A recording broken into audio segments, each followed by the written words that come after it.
ini kan di akhir tahun, sosialisasi bos, ada bos reguler, ada bos prestasi. Jadi ada dua jenis bos yang dilontarkan di sekolah. Namun itu tidak semua sekolah yang bospi itu, tergantung ya mungkin prestasi yang dianggap oleh pusat, artinya ada kelebihan lah dari mereka.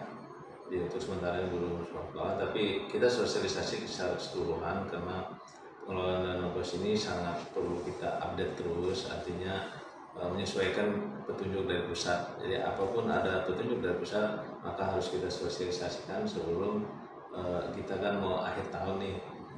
Beda kalau kita tahun anggaran, kalau mereka tahun pelajaran. Jadi itu. Jadi menghadapi itu kita harus gencar-gencar sosialisasi dengan tujuan untuk mereka jangan sampai lepas dari rel yang ada atau aturan yang ada, sehingga pengelolaannya berjalan dengan lancar. Dan kita ketahui bahwa bos ini tidak lewat dinas tapi transfer langsung dari pusat ke sekolah. Nah, untuk SPG-nya juga langsung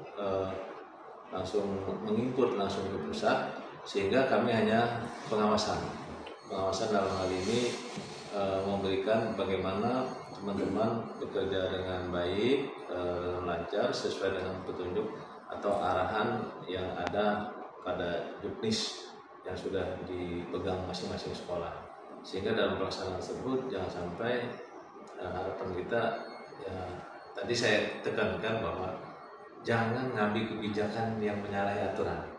Jadi kalau misalnya ada hal-hal yang sangat krusial ataupun penting, silakan komunikasi ke dinas. Jangan istilahnya ngambil kebijakan sendiri gitu atau keputusan sendiri. Itu yang kita tekankan dengan teman-teman pengelola dana bos, karena yang hadir tadi di samping kepala sekolah ada bendara bos dan ada operator. Nah, terkait dengan PIP, Program Indonesia Pintar, karena ini program nasional, jadi kita hanya menyediakan yang anak yang memenuhi syarat sesuai dengan kriteria, itulah yang insya Allah dapat program PIP. Jadi masih banyak sebenarnya di Kota Waringin Barat ini, berdasarkan data yang ada tidak terakomodir semua karena mungkin keterbatasan kota. Karena di Indonesia itu kan ada kotanya per provinsi dan per daerah, per kabupaten lagi.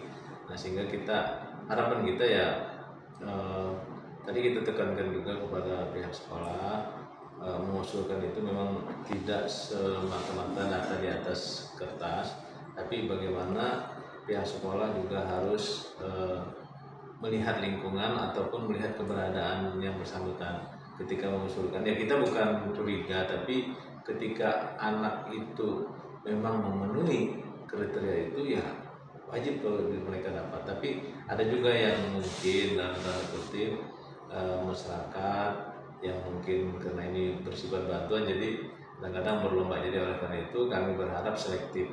Artinya selektif di sini banyak peran, mungkin dari RT, dari desa, pengurus desa, termasuk juga ada data terpadu kesejahteraan sosial yang ada di dinas sosial.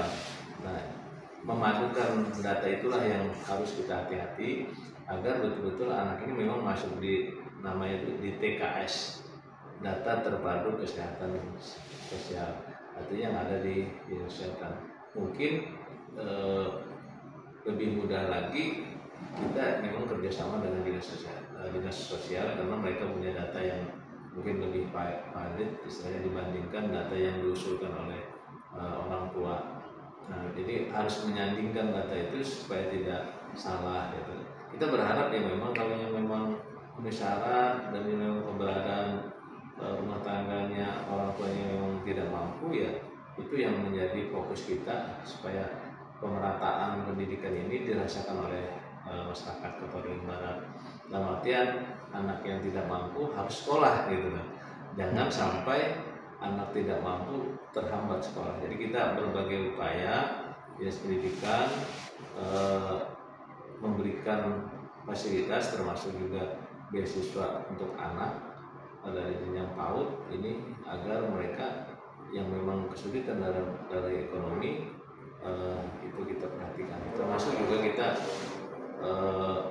menggandeng kebijakan provinsi, kebijakan gubernur, insya Allah akan menggratiskan sekolah, bahkan sampai beasiswa ke perguruan tinggi. Nah, kalau kita mungkin sesuai kewenangan kita, yaitu dari PAUD sampai SMP.